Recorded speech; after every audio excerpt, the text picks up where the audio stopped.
তাহলে আমরা এখন জৈব রসায়নের বেশ কিছু জিনিস নিয়ে কথাবার্তা বলবো। 9 যেহেতু পড়ছে জৈব যৌগ কি জিনিস বা জৈব হাইড্রোকার্বন কি জিনিস, এখানে তেমন কোনো কথা বলবো না। এখানে শুধু এমসিকিউর জন্য গুরুত্বপূর্ণ কয়েকটা কথা বলবো। যেমন আমরা নর্মালি জানি হাইড্রোকার্বন বা জৈব যৌগ হইতে গেলে এইচ এর একটা ব্যাপার স্যাপার থাকে, কিন্তু এইচ বিহীন জৈব যৌগ পাওয়া যায়। এই যে 3 স্টার দিলাম, এই পয়েন্টটাতে 3 স্টার দিলাম, প্রচুর কাজে লাগবে, মানে তুমি মুখস্থ করবে যেমনি পারো। তো প্রথম যে উদাহরণটা লেখা হয়েছে সেটা হচ্ছে CCl3NO2, হয়তো বা নাম শুনছো কাঁদুনে গ্যাসের। তো এই জিনিসটাকে বলা হয় কাঁদুনে গ্যাস। আমি আবারও বলতেছি, এই জিনিসটাকে বলা হচ্ছে কাঁদুনে গ্যাস, এবং আরো নাম আছে। ট্রাইক্লোরো নাইট্রো মিথেন বলা হয় এটাকে, ট্রাইক্লোরো নাইট্রো মিথেন, বা আরো নাম আছে ক্লোরোপিক্রিন। এখন নামগুলো লিখবো কোথায়? আমি একটু এই পাশে লিখি, যেহেতু জায়গার শর্ট। যে CCl3NO2, এটার নাম হচ্ছে কাঁদুনে গ্যাস। কাঁদুনে গ্যাসের সংখ্যা নিচের কোনটি? আইন শৃঙ্খলা বাহিনীর লোকেরা এটা ইউজ করে, কাঁদুনে গ্যাস বা ক্লোরোপিক্রিন। ক্লোরোপিক্রিন পিক্রিন, এটার ইউপ্যাক নাম হচ্ছে ট্রাইক্লোরো নাইট্রোমিথেন। ট্রাইক্লোরো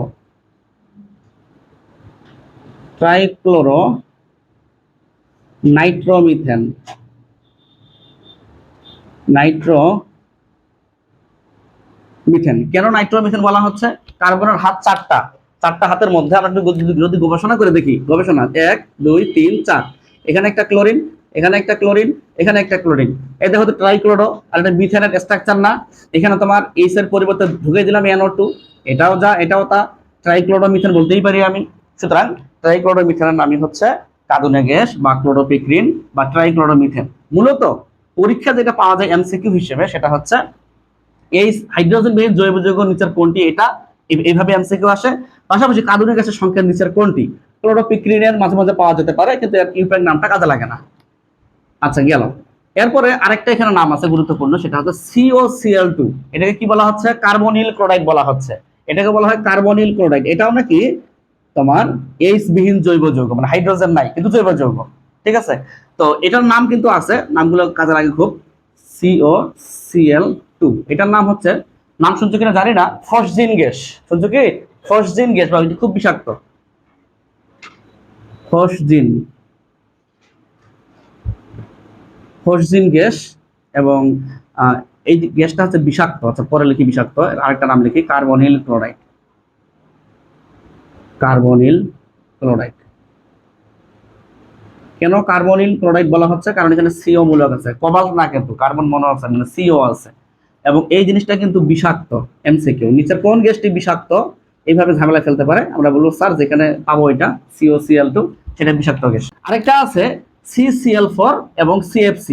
মূলত CCl4টা 3 স্টার মারো, এটা পরীক্ষায় পাওয়া যায় এমসিকিউ, যে নিচের কোনটি জৈব যৌগ? কার্বন টেট্রাক্লোরাইড একটা জৈব যৌগ, তারপরে CFC বলো, 11 বলো, 12 বলো, 112 বলো, 114 বলো, এই CFC নিয়ে পরিবেশ রসায়নে কথাবার্তা বলা আছে। ওকে, এরপরে দেখো কার্বন থাকবে, হাইড্রোজেনও থাকবে, তারপরেও তারা জৈব যৌগ হবে না। এটা আবার কেমন কথা? দেখো অ্যামোনিয়াম সায়ানেট, NH4CNO, এটাকে বলে ammonium cyanate. Sodium bicarbonate, carbonic acid. দেখো এই তিনটা যে উদাহরণ লিখছি আমি, এই তিনটাতেই তোমার কার্বনও আছে, হাইড্রোজেনও আছে। সুতরাং তারপরেও এর কিন্তু জৈব যৌগ হচ্ছে না। অর্থাৎ এই তিনটা উদাহরণও তুমি একবারে ফটস্থ মুখস্থ। কিসের জন্য? পরীক্ষা নাম্বার পাওয়ার জন্য, নাম্বার তো পাইতে হবে। এরপরে কার্বন বিশিষ্ট কিছু অজৈব যৌগ আমরা মনে রাখার চেষ্টা করব। এখানে বেশ কিছু লিখছি আমি, পটাশিয়াম সায়ানাইড লিখছি, FeCO5, iron penta carbonyl, nickel tetra carbonyl, carbon monoxide, carbon dioxide, calcium carbide বলে এটাকে, সবাই 9 পড়ছে 11 অধ্যায়ে, কার্বন ডাই সালফাইড, তারপরে তোমার কার্বনিক অ্যাসিড এবং এর লবণ সমূহ। যেমন এর লবণ সমূহ মানে কি, এখানে একটা ক্যালসিয়াম ঢুকাই দাও, ক্যালসিয়াম কার্বনেট হয়ে গেল। মূলত পরীক্ষা পাওয়া যায় এই যৌগটা, কার্বন ডাই সালফাইড। মানে আসছে অলরেডি, এই কারণে আমি বললাম। তো আজকে না হয় এটা আসছে, কালকে তো এগুলো থেকে আসতে পারে, এই কারণে এগুলোও পড়তে হবে। এরপরে আমরা জৈব যৌগ সম্পর্কে একটু ধারণা নিয়ে আসি, একটু দেখি এই পাশে। হাইড্রোকার্বন এবং হাইড্রোকার্বনের জাতকই মূলত জৈব যৌগ। এটা আবার কেমন কথা? হাইড্রোকার্বন এবং হাইড্রোকার্বনের জাতক, হাইড্রোকার্বন তো বুঝি, কার্বন এবং হাইড্রোজেন থাকবে, এবং ওই হাইড্রোকার্বনের জাতকই নাকি মূলত জৈব যৌগ। এটা আবার কেমন কথা? দেখো, এই যে CCl4 আমরা কি বললাম, এটা একটা জৈব যৌগ। এখানে বলা হয়েছে CCl4 এটা জৈব যৌগ, এটা নাকি CH4 এর জাতক। কিভাবে হইলো? জাতক মানে বুঝাচ্ছি আমি, এখান থেকে এটা তৈরি করা সম্ভব। 9-10 অধ্যায় 11 মিথেনকে তুমি 4টা স্টেপে কাজ করছিলে, মনে আছে তোমার অবশ্যই। এবং শেষ ফিনিশিং কি হয়েছিল? কার্বন টেট্রাক্লোরাইড হয়েছিল না? তার মানে এই যৌগ থেকে এটা তৈরি করা সম্ভব, তাই এটা হচ্ছে এর জাতক। তাহলে CCl4 হলো CH4 এর জাতক, মানে যেখান থেকে উৎপন্ন হয় সেটা হচ্ছে জাতক। তাই এটি জৈব যৌগ, যেটা আমরা এখানেই বলে দিয়েছিলাম। এটা আমাদের কাজে লাগতে পারে, হ্যাঁ এটা আমাদের কাজে লাগতে পারে। এবং কার্বন ডাই অক্সাইড এবং কার্বন ডাই সালফাইড এদের সাথে এইচ নেই। আচ্ছা, এইচ নেই কি হয়েছে তারপরে? এবং এরা হাইড্রোকার্বনের জাতকও না। এরা এই দুজন মানুষ হাইড্রোকার্বনের জাতক না, মূলত জাতক না আর কি। এইচ তো অনেক সময় না থাকলেও জৈব যৌগ হয়, যেমন এখানে তো এইচ নাই, তারপরে তো জৈব যৌগ। তো এদের এইচ তো নাই নাই, ঠিক আছে, এরা হাইড্রোকার্বনের জাতকও এই দুজন মানুষ না, তাই তারা পরস্পর জৈব যৌগ নয়। এটা আমরা 3 স্টার মারলাম এই টপিকটাতে, 3 স্টার দিলাম, পাশে লিখে দিলাম হয়তো খ নাম্বার, মানে অনুধাবনের জন্য বললাম যে ওটা জৈব যৌগ হলেও এগুলো হয় না কেন, অনুধাবনের জন্য করতে হবে। আচ্ছা গেল। এরপরে আরেকটা কথা বলি, কার্বনের নরমালি রূপভেদ কয়টা জানি আমরা? 2টা জানি বোধ নাকি, একটা হীরক আর একটা হচ্ছে গ্রাফাইট। হীরক মানে ডায়মন্ড বলি আমরা। তো 1985 সালে কার্বনের আরো একটা রূপভেদ পাওয়া মানে বের করা হয়েছে, বিজ্ঞানীরা বের করছে, যার নাম হচ্ছে ফুলারিন। যার নাম কি? ফুলারিন। এই ফুলারিনের মধ্যে কার্বন থাকে 30 থেকে 70টির মতো, এবং সমযোজী বন্ধনে তারা আবদ্ধ থাকে, মাথায় রাখতে হবে। তাহলে কার্বনের একটা বিশেষ রূপ মানে বিশেষ রূপভেদের নাম হলো ফুলারিন। এটা কত সালে বিজ্ঞানীরা বলছে? 1985 সালে বলছে। একজন বিজ্ঞানীর অবদান না, এখানে অনেকগুলো বিজ্ঞানীর অবদান, যার কারণে এখানে কোনো বিজ্ঞানীর নাম উল্লেখ আমি করি নাই। এবং এই ফুলারিনের মধ্যে কার্বন থাকে প্রায় 30 থেকে 70টি। আর ফুলারিন নিয়ে সামনে আমাদের আলোচনা আছে, বিস্তারিত এখানে বলবো। পৃথিবীর সর্ববৃহৎ অণুটাই হচ্ছে ফুলারিন, এবং সেখানে তোমার দ্বিবন্ধন থাকে, দুটো সংকরণ গুলো পাওয়া যায় sp2, এবং অনেক কাহিনী আছে এখানে, দেখতে ফুটবলের মতো। অনেক কথা বলবো, তবে সামনে বলবো, সামনের টপিকে বলবো এগুলো, হ্যাঁ। তো এগুলো তো মোটামুটি শেষ। এখন কিছু জনক নিয়ে আমরা কাজ করব এমসিকিউ এর জন্য। জনক যেমন জৈব যৌগ নামের প্রবর্তক। জৈব যৌগ নামের প্রবর্তক কে? বার্জেলিয়াস। সালটা লাগবে না, দেশের নামও লাগবে না, তাহলে শুধু কি লাগবে? বার্জেলিয়াস শব্দটা লাগবে। এবং উনি অজৈব যৌগের নামও প্রবর্তক, কিন্তু উনি যেমন জৈব যৌগের নামের প্রবর্তক, অজৈব যৌগের নামেরও প্রবর্তক উনি। কথা কি বুঝতে পারছো? এরপরে 3 নম্বর পয়েন্ট, প্রাণ শক্তির মতবাদ। প্রাণ শক্তি মতবাদের জনক কে? এখন প্রাণ শক্তি কি জিনিস সামনের টপিকে আমরা বলবো। প্রাণ শক্তির মতবাদের জনক কিন্তু উনি, বার্জেলিয়াস, এবং সেটা 1815 সালে দেওয়া হয়। এরপরে জৈব রসায়নের জনক কে? ফ্রেডরিক উহলার। কিছু কিছু অপশনে মানে বইগুলোতে আমরা পাবো উহলার শব্দ পাবো না, ভোলার শব্দ পাবো। ভোলার, এটাকে অনেক সময় ইংরেজিতে ভোলার মানে ইংরেজিটা বাংলা যখন বলে মানুষ তখন ভোলার শব্দ বলে। তোমাকে বুঝে নিতে হবে উহলার শব্দ থাকলেও তুমি রাইট ধরবা, ভোলার শব্দ থাকলেও তুমি রাইট ধরবা। মূল নাম কিন্তু ফ্রেডরিক, হ্যাঁ, ফ্রেডরিক উহলার বা ভোলার। আচ্ছা, মূলত এখানে তোমার 1, 2, 3, 4 এই 4টা সবচেয়ে বেশি ইম্পর্টেন্ট। আমি একটু এই যে গোল করে দিলাম এবং 3 স্টার দিলাম। এগুলোর বাইরে যদি প্রশ্ন আসতে পারে, তখন এগুলো থেকে আসবে, এর বাইরে কিন্তু আসার কথা না। আধুনিক রসায়নের জনক জন ডাল্টন, ব্রিটেন। তারপরে প্রাচীন রসায়নের জনক নাম হয়তো শুনছো, জাবির ইবনে হাইয়ান, নাম শুনছো।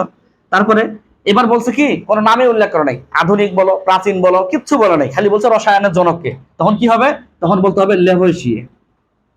কোথাকার মানুষ? ফ্রান্সের। দেশের নাম লাগে না সাধারণত। তাহলে শুধু রসায়নের জনক যদি বলে আমরা লেভোইসিয়ে বলবো। আর স্টেরিও রসায়নের জনক যদি বলে তাহলে আমরা ভ্যান হপের নাম শুনছি, পুরো নাম JH ভ্যান হপ, স্টেরিও রসায়নের জনক। এরপরে বেনজিন, যে সরভুজের তার কাঠামোটা, বেনজিনের কাঠামোটা একটি হলো জানি সরভুজাকার। এটা সর্বপ্রথম কে বলেন? অগাস্ট কেকুল নামে একজন ভদ্রলোক বলেন। এই জিনিসটাও কিন্তু এমসিকিউতে আমি পাইছি, অগাস্ট কেকুল। হ্যাঁ, অগাস্ট কেকুল। সরভুজাকার কাঠামো কার? বেনজিনের। পাশাপাশি এখানে আরেকটা বলা হয়েছে, এটা কাজে লাগে না অবশ্য, 10 নম্বর। বার্থেলো 1885 সালে অজৈব যৌগ থেকে জৈব যৌগ তৈরি করেন। বুঝা গেল অজৈব যৌগ থেকে জৈব যৌগ তৈরি করা যায়। মিথেন, ইথাইন এবং প্রোপাইন কে করছে? বার্থেলো করছে। মানে আমাদের সালগুলো বা এই যে লোকগুলোর নামগুলো একটু কষ্ট করে মুখস্থ রাখতে হবে থিওরির জন্য। আমাদের এই টপিকে থিওরি কিন্তু ইয়া না, বিক্রিয়া টাইপের না। এরপরে 11 নাম্বার, কলবে নামে একজন ভদ্রলোকের নাম। সঞ্জিত স্যারের বইয়ে পাবা তুমি, সঞ্জিত স্যারের বইয়ে পাবা তুমি, এই আর কি। কলবে কার্বন, হাইড্রোজেন, অক্সিজেন থেকে পরীক্ষাগারে মানে ল্যাবে এই যে এই জিনিসটা তৈরি করেন। এটা আমাদের কাজে লাগবে, এটা 3 স্টার দিলাম আমি। এগুলো কিন্তু কাজে লাগবে। এই টপিকটা আমাদের হাজারি স্যারের বইয়ে নাই, মাথায় রাখতে হবে, হাজারি স্যারের বইয়ে নেই। এরপরে জৈব যৌগের সংখ্যা আসি।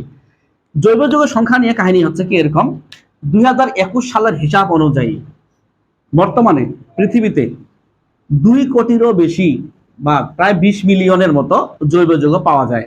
এখানে রেফারেন্স হিসেবে আমি ইউজ করতেছি সঞ্জিত। তাহলে এটা আমার কোনো মতামত না, উনার বইয়ে পাওয়া গেছে 21 সালের হিসাব অনুযায়ী 2 কোটির বেশি।